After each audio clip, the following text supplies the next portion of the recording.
Indy Mogul. Turn my son. Who is he? You tell me who that is! Perhaps you're imagining things. Where did he come from? Why does he look like me? You've been up here too long, man. You've lost your marbles. 2 weeks, 2 weeks, 2 weeks.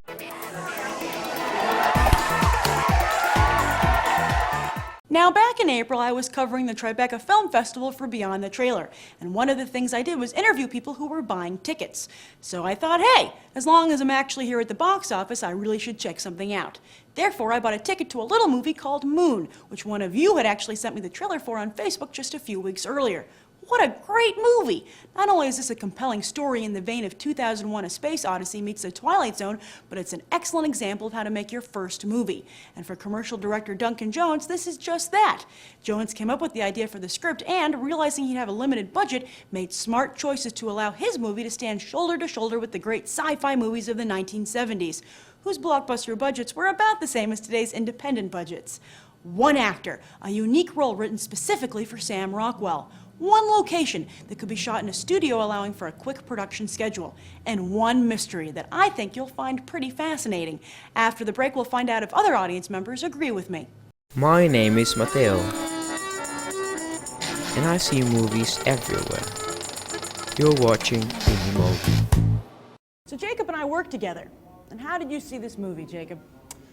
Well, I watched it with you, actually. We went and saw it over at the Tribeca Film Festival a couple of weeks ago. It was exciting. It was exciting. So this is a small movie in every sense of the word. Can it compete in the summer blockbuster It's season? outstanding. Oh, definitely. I think it's a very big movie. Ooh, how so?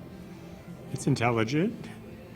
Brings up a lot of issues that are almost contemporary. If you're looking for one that makes you think and that's interesting and good, like thought-provoking sci-fi, then Moon is just great. It's a little slow. I mean, the story might have been kind of confusing. There's just some things I didn't quite understand, some questions. I'm not sure if I didn't pick it up or the filmmaker didn't answer the questions. But the story is interesting. It has a few twists. Did you see him coming?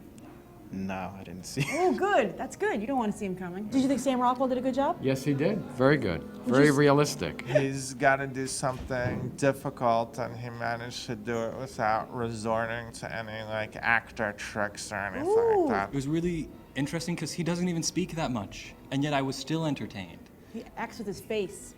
Yeah, and he did an excellent job of that. He hold your attention for the whole movie? Cause Oh it's yeah, just one every guy. movie he's been in. Yeah, he's a good actor. Ah, do you think some might even say underrated? Probably so, underrated. Right? Yeah. Exactly. So, you know, this is David Bowie's son who directed this movie. Oh, okay, I didn't know Do you that. think he's got a shot at his own talented career? Oh yeah, definitely.